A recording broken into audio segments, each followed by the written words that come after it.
Makalipas ang 7 araw sa kabila ng paglalakbay nila Chu Ziyu sakay sa isang flying ship ay sa wakas dumating na sila sa Southern Realm sa Lanxing City. Dito ay tumingin-tingin si White Luo sa buong lugar at nagsaad siya kay Chu Ziyu na muli na naman raw niya siyang dinala dito. At kanya itong tinanong na kung kailan raw ba niya isasagawa na muli niya siyang paibigin. Habang napabuntong hininga si White Luo ay nakangiti na nagsaad sa kanya si Chu Ziyu na basta muli raw niya siyang pahiramin ng kanyang mga kamay sa pamamagitan ng pagtulong sa kanya dito ay tinitiyak niya na magugustuhan niya siya ng husto kapag makabalik na sila doon sa Taisu Holy Ground. Dahil doon ay kanila na nga na ipinagpatuloy ang kanilang paglalakad upang tumungo sa kanilang patutunguhan. At makalipas ang ilang sandali ay dumating na sila sa Jubao Tower. At dito ay agad naman silang sinalubong ng isang magandang babae, at kanya silang binati na maligayang pagdating pakiusap sila ay pumasok dito at tumingin-tingin sa kanilang tower. Habang malumanay na nakangiti ang babae ay nagsaad sa kanya si Chu Ziyu na kanya raw ipaalam sa kanilang manager na nandito si Chu Ziyu at kanya siyang gustong makita. Agad naman sumang-ayon ang magandang babae na bahagyang nagdadalawang isip. Sinabi pa niya kay Chu Ziyu na sandali lang raw muna maghintay lang ito ng saglit dahil kanyang pupuntahan ang kanilang manager. Ngunit nang pagtalikod ng babae ay makikita sa hugis ng mukha nito na para bang hindi na maipinta sa sobrang inis sa ating bida sa biglaan niya na pagdating sa kanilang tower. Nang dumating na ang babae kung nasaan ang kanilang manager sa Jubao Tower na si Jin Chengchu ay agad naman siyang tinanong nito na kung bakit raw ito balisa na nagmamadali, mayroon bang problema. Nang sinabi ng babae sa kanya na dumating raw dito ang Taisu Holy Sun ay masyado siyang nagulat, na kanyang tinanong ang babae na kung bakit raw bigla na lang dumating dito ang Holy Sun sa kanilang city. At kanya na lang iniisip habang pinapawisan na kung nalaman na raw ba ng Holy Sun ang kanyang pinagkukunan ng mga kayamanan. Makalipas ang ilang sandali ay lumabas na nga ang manager ng Jubao Tower kung nasaan naghihintay sila Chu Ziyu, ay agad naman siyang nagbigay ng paggalang, na kanyang tinanong ang ating bida kung ano raw ba ang layunin ng Holy Sun bakit ito pumarito sa Lanxing City. Pinaliwanag naman sa kanya ni Chu Ziyu kung ano talaga ang kanyang pinunta sa kanilang tower, dahil ang mga magulang raw nitong kanyang kasama na babae sa kanyang likod ay kinuha ng Chu family. Gusto raw niyang bigyan ng mensahe ang Chu family na kanila nang pakawalan ang mga magulang nitong kanyang kasama. Masyado naman na pinapawisan ang Jubao Tower manager dahil tinanong siya ni Chu Ziyu na mayroong seryosong tono na kung mayroon raw bang problema sa kanyang kahilingan. Sumagot naman sa kanya ang manager ng Jubao Tower na wala raw problema, kapag ang Holy Sun na ang nagbigay sa ganitong kahilingan. Sa isip-isip naman nito ay halos mabunutan ng malaking tinik ang kanyang dibdib, dahil basta hindi lang raw nila malaman ang kanyang ginagawang pagnanakaw sa mga kayamanan ay ayos lang ang lahat. Masyado naman na humanga si An Ki sa ating bida dahil sa isa lang raw niya na salita ay maliligtas na ang kanyang mga magulang, matapos doon ay nagsaad na nga ang manager ng Jubao Tower kay An Ki na sundan raw niya siya dahil maya-maya ay sasamahan raw niya siya doon sa Chu family upang siguraduhin na makakaalis galing sa pamilyang iyon ang kanyang mga magulang. Nang papaalis na sila An Ki kasama ang Jubao manager ay tinanong ni White Luo si Chu Ziyu na kung makikinig raw ba sa manager ng Jubao Tower ang Chu family na kanilang palayain ang mga magulang ng babae. Napabuntong hininga lang naman si Chu Ziyu sa katanungan sa kanya ng kanyang auntie Luo, sambit pa niya sa kanya na kinakailangan raw nila munang maghintay kung ano ba ang magandang balita, sa ngayon raw ay tingnan muna nila ang Jubao Tower kung ano ang kagandahan sa kanila. Sa kabilang banda sa Chu family, dito ay seryoso na nag-uusap sa isang lamesa ang tatlong lalaki, sinaad pa ng isang lalaki sa dalawa niyang kasama na matanda, na hindi pa raw nila nalaman ang lokasyon ng kayamanan, talaga raw ba na pinalabas na ang pamilyang An na kanilang hinuli. Sabi naman sa kanya ng matanda na ang Taisu Holy Sun na raw mismo ang nagsalita kinakailangan raw nila siyang sundin, pasigaw lang naman na tinanong ng lalaki ang matanda na kung paano na lang ang kayamanan. Sila raw ay naglaan dito ng lakas ng tao at maraming kayamanan, upang bantayan lang ang pamilyang yon, talaga raw ba na sumusuko na lang sila ng dahil lang kay Chu Ziyu. Ayon pa sa kanya ng matanda na bahagyang nainis na masyado pa talaga siyang bata mag-isip dapat raw nilang ipakita sa Holy Sun na kanila silang pinalaya at matapos makaalis ang Holy Sun ay kanila silang kukunin muli. Sa ngayon ay ipinakita na nila sa Holy Sun na kanila silang pinalaya kung kaya wala nang masasabi sa kanilang pamilya ang Holy Sun. Sa mga paliwanag ng matanda ay masyadong natuwa ang lalaki dahil ang kanya raw lolo ay masyadong matalino, si Chu Ziyu raw ay masyadong mataas at makapangyarihan, Hindi raw niya bibigyan ng pansin ang kanilang pamilya sa ganitong usapin, at agaran din daw siyang magpapadala ng mga tao upang kanilang hulihin ang pamilyang iyon matapos makaalis dito sa kanilang city si Chu Ziyu.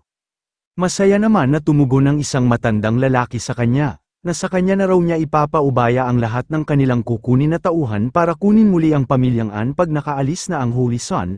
Sinabi pa niya na ang kanila raw Chu family ay hinding-hindi matatakot sa kahit sino dito sa buong Southern Realm. Sa labas naman ng Lanxing City, dito ay makikita na nagpapasalamat ang pamilyang An sa laking tulong sa kanila ng Holy Sun, saad pa sa kanila ni Chu Ziyu na wala lang daw yun sa kanya. Kung wala na silang ibang kailangan sa kanya ay babalik na siya doon sa Taisu Holy Ground, at sana sa hinaharap ay magkikita silang muli ng kanilang pamilya. Matapos ng kanilang pag-uusap ay tuluyan na nga na naglakad si Chu Ziyu at si White Luo upang makaalis na sa lugar. Samantalang si Anki ay hindi maalis ang kanyang tingin sa dalawa, at nagsaad ang kanyang ama na itigil na raw niya ang kanyang pagtitig sa kanila. Ngayon ay panahon na nila upang makaalis dito sa Lanxing City sa lalong madaling panahon. Matapos doon ay tuluyan na nga na umalis ang tatlo sakay sa kanilang flying boat. Habang sila ay papaalis ay iniisip naman ni Anchi sa kanyang sarili na sa wakas raw nagkasama na sila ng kanyang pamilya. Pero mahahalata naman sa mukha ng kanyang ama na hindi niya nagustuhan ang mga nangyari. Masaya pa na nagsaad si Anchi sa kanyang ama at ina na natutuwa raw siya na ligtas lang sila. Inis lang naman na sinabihan siya ng kanyang ama na kung sa tingin raw ba niya nahahayaan lang sila ng Chu family na madaling makaalis dito, at bakit pa niya sila pinuntahan. Iginiit pa ni Anki sa kanyang ama na hindi na raw magbabalak na lumabag ang Chu family matapos magsalita ang Holy Sun, kaya hindi na dapat sila mag-alala. Pero sa gitna ng mga paliwanag ni Anki ay mahahalata naman sa mukha ng kanyang ina na ito ay nalungkot. Nagtataka pa na tinanong ni Anki ang kanyang ina na bakit ganito raw niya siya kung titingnan. Malungkot lang naman na sinabi ng kanyang ina sa kanya na kinakailangan na raw ng kanyang anak na maglakbay sa sarili niya na landas. Kailanman ay hindi na talaga sila binigyan ng kalayaan ng Chu family, at umaasa na lang sila ng kanyang ama na maging malaya ang kanilang anak. Matapos magsalita ang kanyang ina ay biglaan na lang itinulak ng kanyang ama si Anki sa kanilang sinasakyan na flying boat. Bilin sabi pa sa kanya ng kanyang ama na simula raw ngayon ay mamumuhay na sila ng magkahiwalay, idinagdag pa sa kanya ng kanyang ama na kahit mawala man daw ang kanilang pamilya ng mayroong karangalan, ito lang ang kanyang tatandaan na minsan na din silang naging makapangyarihan, 1,000 na ang nakaraan itinatag ang kanilang pamilya na mayroon lang isang layunin. Ang layunin na yun ay upang protektahan ang Jishui Treasure. Ngayon ay kanyang ibibigay sa kanya ang mapa kung nasaan ang eksaktong lokasyon ng kayamanan, at kapag nabigay na niya ito sa kanya ay maaari na niya silang kalimutan. Dahil doon ay matagumpay na nga na naibigay kay Anki ang mapa ng Jishui Treasure. Pahabol pa na sabi sa kanya ng kanyang ama na kinakailangan raw niyang protektahan ang mapa ng kayamanan. At sa hinaharap ay mayroong pupunta sa kanya at hahanapin ang mapa ng kayamanan. Nang nakita na ni Anki ang mapa sa kanyang kaisipan ay kanyang sinabihan ang kanyang ama na hindi raw niya naiintindihan ang nakasulat dito sa mapa. Paliwanag naman sa kanya ng kanyang ama na ang tao raw na gumawa ng mapa ang matagal nang hinihintay ng kanilang pamilya, at kapag kanya nang naibigay sa tao na yun ang mapa ng kayamanan, ang mahabang paghihintay ng pamilyang An ng 1,000 taon ay doon na magwawakas. Pinayo pa sa kanya ng kanyang ama na tumakbo na raw ito ng mabilis upang makatakas sa pamilyang Chu, at huwag din niyang kalimutan na kanyang alagaan ang kanyang sarili. Matapos ang kanilang pag-uusap ay nakalapag na nga si Anki sa lupa, na kanyang iniisip na kung ano raw ba talaga ang nangyari, bakit kumilos pa rin ang hindi makatarungan ang Chu family kahit nagsalita na sa kanila ang Holy Sun. Ngunit nang pagtingin niya sa kanyang itaas ay laking gulat niya dahil nakita niya ang sobrang daming mga flying boat ang humahabol sa kanyang sinasakyan kanina kung saan nandoon ang kanyang mga magulang. Tama raw pala talaga ang kanyang ama na ang Chu family ay hindi sila hahayaan na makaalis, pero ang kanyang pinagtataka bakit hindi sila natatakot sa Holy Sun, ang kadahilanan ba na ang kanilang ancestor ay mas mataas pa ang tungkulin sa Holy Sun noon sa Taisu Holy Ground at yun ang nagprotekta sa kanila. Kung kaya sa kanilang pananaw ay wala lang kahulugan sa kanila ang Holy Sun.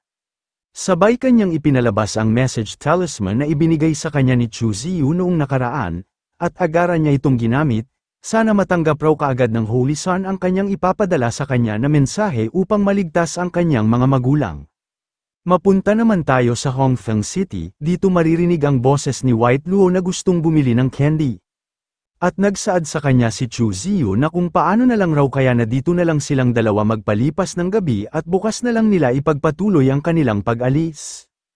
At biglang mayroong batang babae na lumapit sa kanila dahil kanila itong tinawag upang bumili ng candy, at matapos nilang bumili ay nagulat si Luo Qingyu dahil nakangiti si Chu Ziyu na ibinigay sa kanya ang candy, at dali-dali naman itong tinikman ni Luo Qingyu na para bang kanyang iniisip na kanyang dinilaan ang maalamat na sandata ng ating bida sa kama. Dahil dito ay hindi niya mapigilan na mamula ang kanyang mukha dahil sa sobrang sarap ng kanyang natikman na candy. Sa isip-isip naman ni Chu Ziyu habang kanyang pinagmamasdan si Luo Qingyu na kung ano raw ba kaya ang iniisip nitong babae na ito, hindi raw niya inaasahan na ang isang dakilang pseudo-emperor ay masyadong mahilig sa mga candy. Habang silang dalawa ay naglalakad upang mamasyal sa lungsod ay sa kanila namang likod ay makikita ang talisman na ipinadala sa kanila ni Anki. Dahil doon naging seryoso ang mukha ni Chu Ziyu na agaran niyang kinuha ang talisman na kanyang iniisip kung sino raw kaya ang nagpadala sa kanya ng mensahe, at nang kanya nang tiningnan ang talisman ay dito niya napagtanto na ito raw ang talisman na kanyang binigay kay Anki. At matapos niyang binuksan ang talisman ay nakita niya si Anki na umiiyak na kanyang sinabi sa ating bida na ang Chu family raw ay muli na naman nilang hinuli ang kanyang mga magulang, pakiusap tulungan niya siya. Sa nalaman ni Chu Ziyu ay masyado siyang nainis na kanyang pinunit ang talisman, dahil itong Chu family raw ay hindi man lang nila ginalang ang kanyang mga salita, samantalang tinanong naman siya ni Luo Qingyu na kung ano raw ba ang problema. At agad nagpatuloy na nga si Chu Ziyu sa kanyang paglalakad na kanyang sinabihan si Luo Qingyu na kinakailangan raw nilang dalawa na bumalik doon sa Lanxing City, dahil gusto raw niyang malaman kung ano talaga ang kinakailangan ng Chu family sa pamilyang yun. At agad na nga nagpalabas si Luo Qingyu ng Void Portal dahil ito raw ang kanilang gagamitin upang mabilis sila na makarating doon, at mahahalata naman sa kilos ng ating bida na ito ay masyadong nagalit sa kawalang galang sa kanya ng Chu family. Dako naman tayo sa Lanxing City sa Chu family, dito ay makikita na mayroong iginapos sa gitna ng maraming tao habang walang tigil na pinaghahampas ng letigo. Ang iginapos pala sa gitna ng mga maraming tao ay ang mga magulang ni Anki at ito ay wala ng buhay na hindi na makilala ang kanilang pagkakilanlan dulot ng hindi makatao na ginawa sa kanila ng Chu family. Kahit na wala na silang mga buhay ay hindi pa rin tumigil ang tauhan ng Chu family sa paghampas sa kanila. Sa kabila ng ginawa ng Chu family ay ang mga tao naman na pinapanood ang kaganapan ay galit pa sa mga magulang ni Anki dahil ito raw ay mga magnanakaw. Talagang naglakas pa ang mga ito na gawin ang pagnakaw sa Chu family. Sinaad pa ng isang lalaki sa babae na narinig din daw niya na mayroon pang isa sa kanila ang nakatakas, kung kaya ang Chu family ay naglabas ng malaking halaga na pabuya kung sino ang makahuli sa isa nilang kasama. Naguguluhan naman ang babae na kanyang sinaad sa lalaki na nagtataka raw siya kung ano ang kanilang ninakaw sa Chu family, sagot pa sa kanya ng lalaki na hindi na yun kailangan na pag-usapan pa, basta ang importante sa kanila na huwag nilang ma-offend ang Chu family.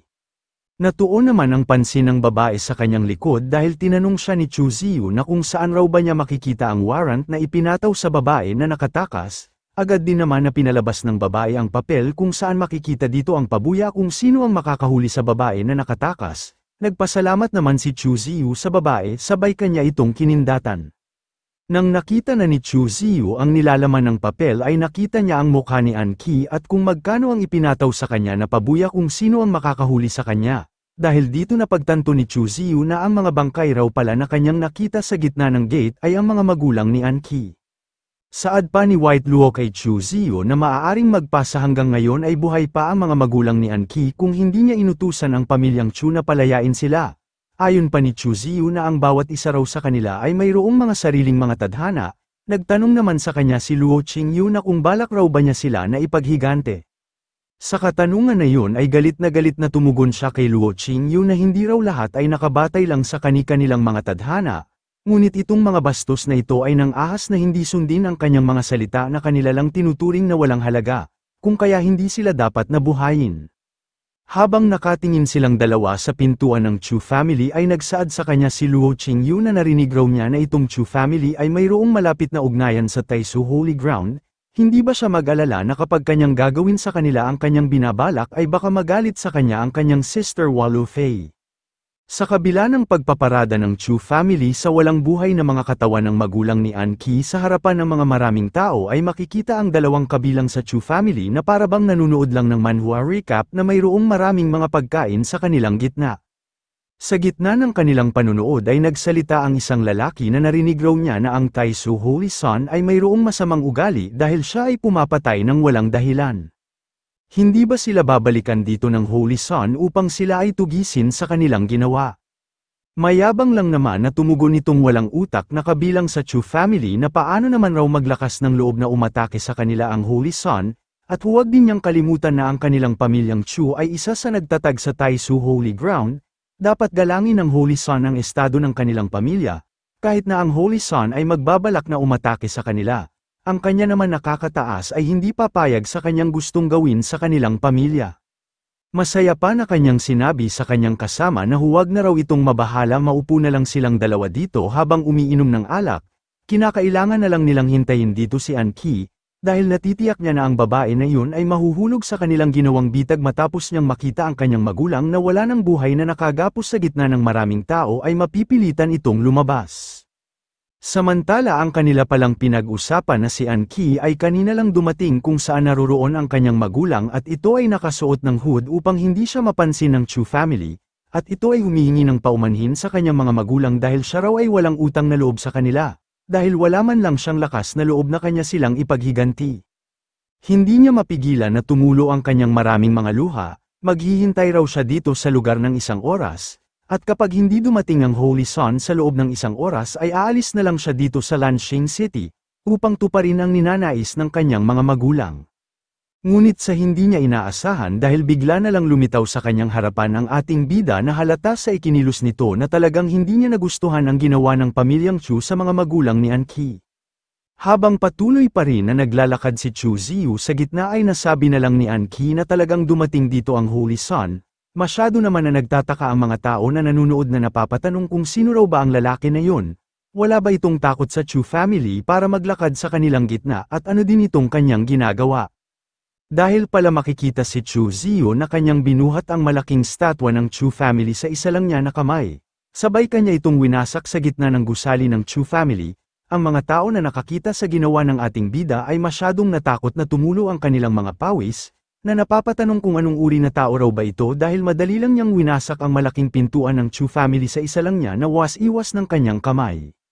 Matapos ng ginawa ni Chu Ziyu ay kanyang sinisigaw sa lahat ng mga kabilang ng Chu family na lumapit raw ito sa kanya upang kanila silang labanan. Naglakad naman ang dalawang elder ng Chu family na kanilang tinanong si Chu Ziyu na kung bakit raw tumungo dito sa kanilang pamilya ang Holy Son, mayroon bang mga juniors sa kanilang pamilya ang naka-offend sa Holy Son. Sinabi pa sa kanila ni Chu Ziyu sa harapan ng mga maraming tao na bibigyan raw niya sila ng pangalawang pagkakataon. Sila ay dapat na lumuhad sa kanyang harapan at umamin sa kanilang mga kasalanan, at marahil nang dahil sa kapakanan ng kanilang mga ninuno ay maaari pa niya silang mapatawad. Ang mga tao naman na nakakita sa mga kaganapan ay hindi makapaniwala dahil ang Holy Son raw pala ang tumungo dito sa Chu family at kanyang sinira ang kanilang malaking pintuan. Ano raw ba talaga ang nangyari dito? Sambit pa ng isang elder ng Chu family sa ating bida na ang kanila raw pamilya ay malalim ang ugnayan sa Taisu Holy Ground, sana mapagtanto ng Holy Son ang kanyang pagkakamali, kung hindi na raw nila nakikita ang sarili ng Holy Son na siya ay karapat-dapat sa kanyang kasalukuyan na titulo. Sa mga binanggit na mga salita ng dalawang elder ng Chu family sa ating bida ay mas lalo itong nagalit na kanyang pinalabas ang kanyang killing intent. Saad pa niya sa dalawa na kung hindi na raw nila gustong mabuhay ay kanila na lang silang papatayin. Ang mga tao na nakakita sa ipinalabas na killing intent ni Chu Ziyu ay masyado silang pinapawisan na natulala dahil masyado raw malakas itong aura na pinalabas ng Holy Son. Matapos doon ay wala na nga nasinayang na oras si Chu Ziyu at agaran itong umatake sa mga elder ng Chu family. Ang elder naman ng Chu family ay gulat na gulat sa ginawang hakbang ng ating bida dahil matapos raw niyang magsalita ay wala man lang itong alinlangan na umatake sa kanila. At isa pa, siya ay masyadong mabilis. Wala na ngang nagawa ang elder ng Chu family kung hindi kanya din gamitin ang kanyang lakas upang harangan ang gagawin na atake sa kanila ni Chu Ziyu. Dahil dito ay tuluyan na nga na nagkasalpukan ang kani-kanilang mga kamao na binabalutan ng mga makakapal na aura na maging ang kanilang buong paligid ay ramdam ang pressure ng kanilang mga enerhiya, Pero sa bandang huli ay nagmimistulang kalingkingan lang ng lakas ni Chu Ziyu ang lakas ng matandang elder ng Chu family, dahil agaran itong tumilapo na kanyang iniinda ang kanyang malaking pinsala. Masyado naman nag-alala ang isa pang elder ng Chu family na kanyang tinanong ang matandang elder na kung ayos lang raw ba ito. Hindi naman makapaniwala ang mga tao dahil ang pinakamalakas raw sa pamilyang Chu ay tinalo lang ng Holy Sun sa isa lang niya na suntok. Ganito daw pala talaga kalakas ang Holy Sun, na kahit ang isang lesser saint ay kanya lang tinalo sa isa lang na pagsuntok. Nang nakita ni Chu Ziyu ang teknik na ginamit kanina ng matandang elder sa kanya ay seryoso niya itong tinanong na kung bakit ang kanilang pamilya ay alam din ang patungkol sa Human Emperor Feast. Paliwanag naman sa kanya ng matandang elder na ang Human Emperor Feast raw ay ipinasa sa kanila galing sa kanilang ninuno, ang sino man na kabilang sa kanilang pamilya ay maaaring matuto nitong teknik. Sa nalaman ni Chu Ziyu ay dito niya napagtanto na ang Human Emperor Feast raw pala na kanyang natutunan ay galing sa Chu family. Wala na nga na sinayang na oras ang isa pang elder ng Chu family dahil mabilis itong sumugod kung nasaan nakatayo si Chu Ziyu, pero sa hindi niya inaasahan dahil madali lang naiwasan ni Chu Ziyu ang kanyang pag-atake, sabay binigyan ni Chu Ziyu ng kanyang pinakamahinang atake ang elder ng Chu family at ito ay nagdulot ng pagkabulwak ng dugo sa kanyang bibig. Dahil sa atake na yun ni Chu Ziyu ay sapat na sa isang elder ng Chu family na maging lantang gulay ang kanyang buong katawan. Habang patuloy pa rin na inaapakan ni Chu Ziyu ang likod ng elder ng Chu family, ay mayroon naman isang babae sa kanyang likod ang tumawag sa kanyang pansin, saad pa ng babae sa elder ng Chu family na kaya raw pala pinatay ng kanilang pamilya ang kanyang mga magulang dahil gusto nilang makuha galing sa kanyang mga magulang ang kayamanan ng Ji Shui treasure.